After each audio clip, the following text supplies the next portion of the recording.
सुदामा जी कहते थे बच्चों से कहो कीर्तन करें, पर भैया कीर्तन में मन कब लगेगा जब भूख लगी है।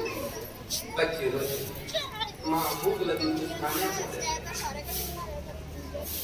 जब बच्चे रोते हैं तो सुदामा कहते हैं देवी मेरे भजन में डिस्टर्ब हो रहा बच्चों को।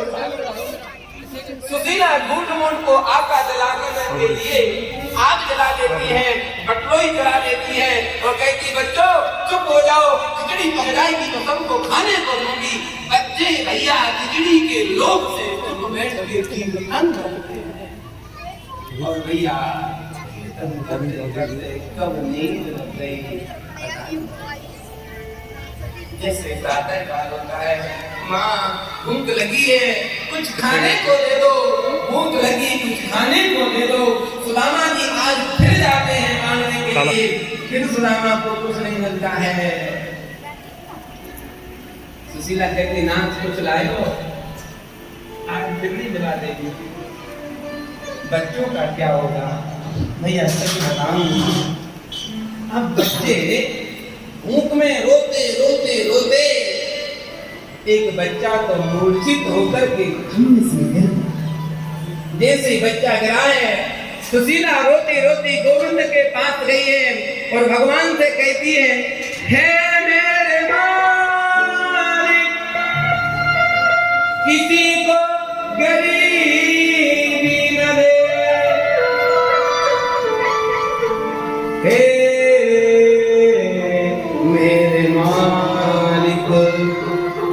किसी को गरीबी न दे, गरीबी तू दे दे, बदनसीबी न दे। अगर ऐसा ही करना था तो बच्चों को क्यों दिया। आज सुशीला भगवान के सामने रो रही है, सुदामा जी कीर्तन कर रहे हैं। उसी वक्त भगवती रुक्मिणी ने भगवान के लिए भोजन की थाली परोसी है, भगवान खाने को बैठे हैं। कबीरा को नर मर चुके, जो नर मादन जाए,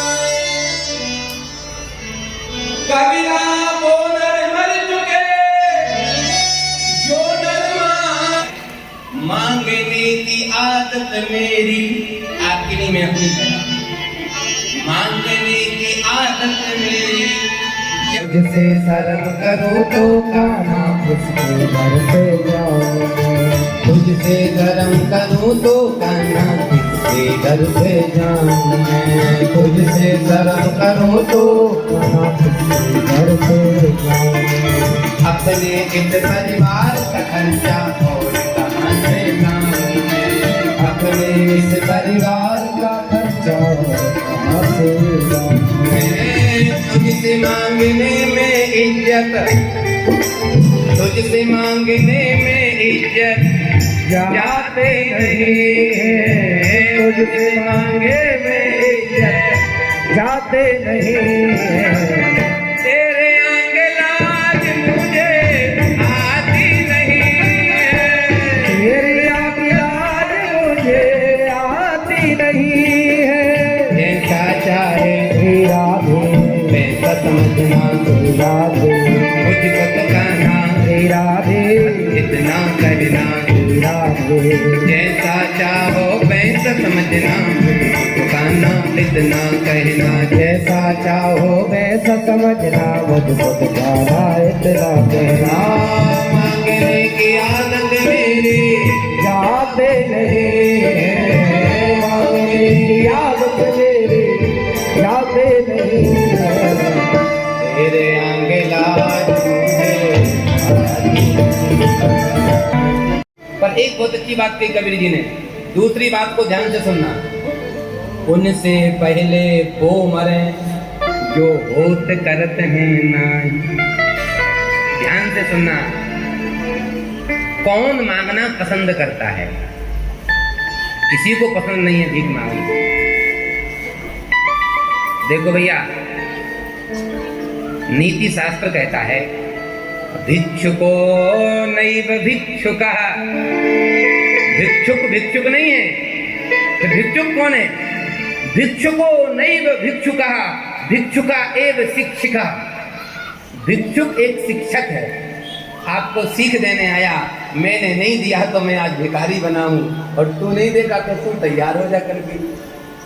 इसलिए एक तो कभी कोई भिक्षुक दरवाजे पे मांगने आ जाए, मना मत करना। कुछ नहीं, एक रोटी भी है तो उसकी आधी दे देना, मना मत करना। भैया, भिखारी हमारी मन की स्थिति को नहीं जानता है और हम भिक्षुक की परिस्थिति को नहीं जानते।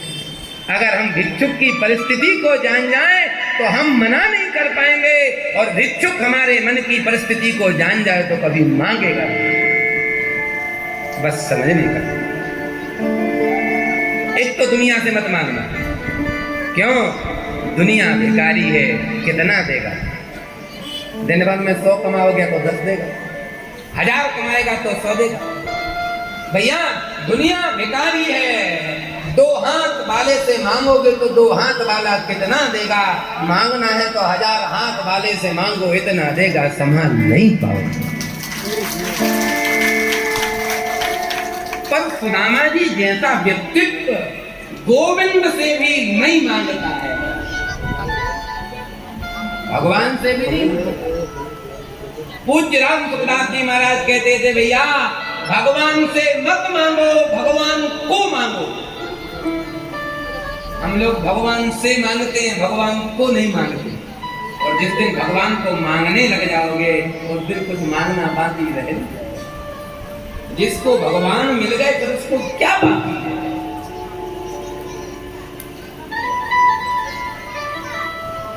भगवान कहते रुक्मिणी से, देवी इतना स्वाभिमानी है, मर जाएगा पर मांग नहीं सकता।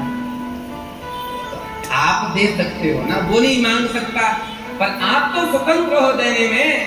भगवान कहते हैं, देवी उसके प्रारब्ध में लिखा है, जब तक आके मांगेगा नहीं तब तक मैं दूंगा नहीं। भैया, आज भगवती रुक्मिणी ने थोड़ी सी खिचड़ी पहुंचाई है और खिचड़ी को बनाया है, बच्चों ने पाया है। इसके बाद भैया प्रातः काल हुआ है। सुदामा सखा का बहुत लंबी है। सुदामा चरित्र घंटा 2 घंटे में नहीं होता है। ईमानदारी से पूरा सुदामा चरित्र कहने के लिए 2-3 दिन चाहिए, तब विशाल है सुदामा चरित्र, कोई सामान्य चरित्र। भैया, सुदामा जी दोबारा मांगने गए हैं 5 घरों में। भगवान भिक्षुक बन के सुदामा के घर में आ गए। इसे कहते हैं परीक्षा। और जैसे ही भगवान सुदामा के घर में आए हैं और आके भगवान कहते हैं, भवती भिक्षां देहि, भवती भिक्षां देहि। अरे देवी, हमको भिक्षा दे दो। जैसे सुशीला ने सुना कि आज मेरे घर पे कोई साधु मांगने आया है, पर घर पे कोई अन्न का दाना नहीं है, मैं क्या दे दूं? मेरे नाथ भी तो मांगने जाते हैं, जब उनको कोई दूसरा देता है तो मुझे भी देना चाहिए, पर मेरे घर में कुछ देने के लिए नहीं है, क्या करूं? अगर मैं कहती हूँ कि मेरे घर में कुछ देने के लिए नहीं है तो मेरे पति की बेइज्जती होगी, और कोई पति पता स्त्री अपने पति की बेइज्जती नहीं करा सकती। अब महाराज सुशीला जी ने सोचा क्या करें, तो सुशीला जी सोचती हैं कुछ देर तक दरवाजा नहीं खोलूंगी तो अपने आप आगे बढ़ जाएगा। तो सुशीला जी चुपचाप बैठी हैं, कुछ नहीं कह रही, पर गोविंद को आज कसम खा के आए हैं, या तो लेके आऊंगा या दे के आऊंगा। आज फैसला की घड़ी है। अब भगवान खड़े हैं, भवती भिक्षां देहि, भवती भिक्षां देहि। अरे भिक्षा दे दो। फिर भी आवाज नहीं आई। भगवान कुंडी खटखटाते हैं, अरे भैया नहीं देना तो कम से कम मना कर दो, कुछ तो बोलो, मेरा नियम है, बिना लिए जाता नहीं। अब भगवान तो अड़ के खड़े हो गए। जैसे ठाकुर जी अड़ गए तो अंदर से रोते हुए सुशीला कहती है, साधु बाबा माफ करना, क्या हुआ? मैं आपको भिक्षा नहीं दे सकती। क्यों? क्योंकि मेरे घर में सोबर है, मेरे घर में सूतक है। झूठ बोल रहे। क्यों? सूतक की कहूंगे बाबा चला जाएगा, पर ठाकुर जी तो सब जानते हैं, प्रभु कौन छुपा सकता उनसे। भगवान ने कहा देवी काय बात का सूतक है। सुशीला बड़ी बड़ा बेटे प्रसाद हुए मांगने वाले। तब सुशीला रोती हुई कहती महाराज मेरे घर में गरीबी रूपी कन्या ने जन्म लिया। कब तक सूतक है? सुशीला कहती जीवन पर्यंत। साधु कहते दरवाजा खोलो। सुशीला के सामने, अरे बावरी घुट घुट के क्यों मर रही है? अपने पति को द्वारका भेज दे, द्वारका ना इतना दे। और आज भगवती रुक्मणी ने टेढ़ी नजर की है। अन्न की देवी भगवती अदिति मैया ने अन्न की वृष्टि की है। सुशीला रोती हुई आ रही थी, रास्ते में अन्न पड़ा था। आज सुशीला ने रास्ते का चावल उठाया है, इसलिए सुखदेव जी को लिखना पड़ा याचित्वा चतुरो मुष्टिं विप्रान् प्रतुक्तंडुलान्। प्रतुक्तंडुल है, प्रतुक का मतलब अलग अलग, कोई टूटा है, कोई सेंगा है, कोई मेला है, कोई कुचेला है, कोई सांप है। सुशीला उस गली के रास्ते के चावल को लेकर तो आ गई, लेकिन कैसी विपन्नता है कि घर में कोई वस्त्र नहीं है जिसमें वो पोटली बांध सके। अब सोच रही किसमें चावल बांधो, जब कुछ भी नहीं सूझा तो आज सुशीला ने अपनी साड़ी को फाड़ा। और जैसी सुशीला ने अपनी साड़ी को फाड़ा तो गोविंद कहते सुशीला क्या कर रही है?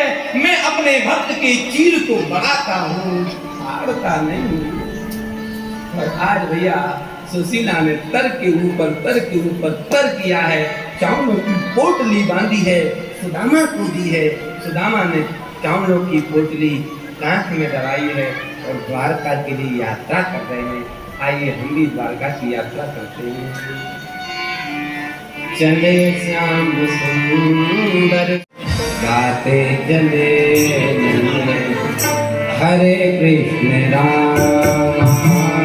चले सुंदर से चले गाते चले हरे कृष्ण हरे राम राम राम हरे हरे, हरे कृष्ण कृष्ण हरे हरे, हरे राम राम राम हरे कृष्ण कृष्ण हरे हरे। गाते चले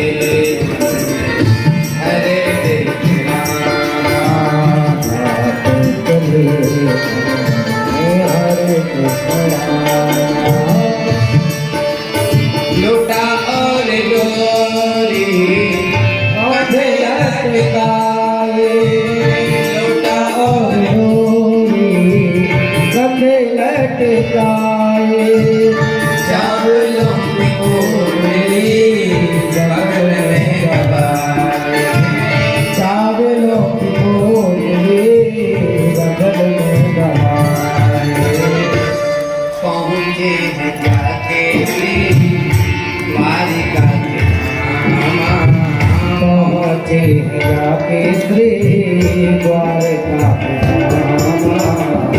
गाते चले हरे कृष्ण राम, गाते चले मन में हरे कृष्ण राम। हरे राम राम राम हरे हरे, हरे कृष्ण हरे हरे, हरे राम राम हरे हरे कृष्ण कृष्ण हरे हरे, हरे राम राम राम हरे हरे, हरे कृष्ण कृष्ण हरे हरे, हरे राम राम राम हरे हरे, हरे कृष्ण कृष्ण हरे हरे।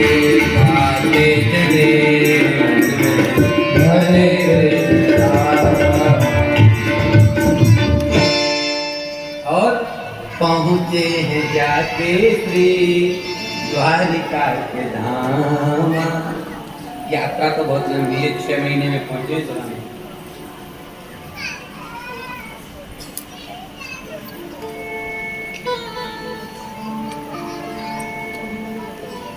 एक नरोत्तम नाम के कवि हुए, अद्भुत कवि, उनका साहित्य पढ़ने के लायक है।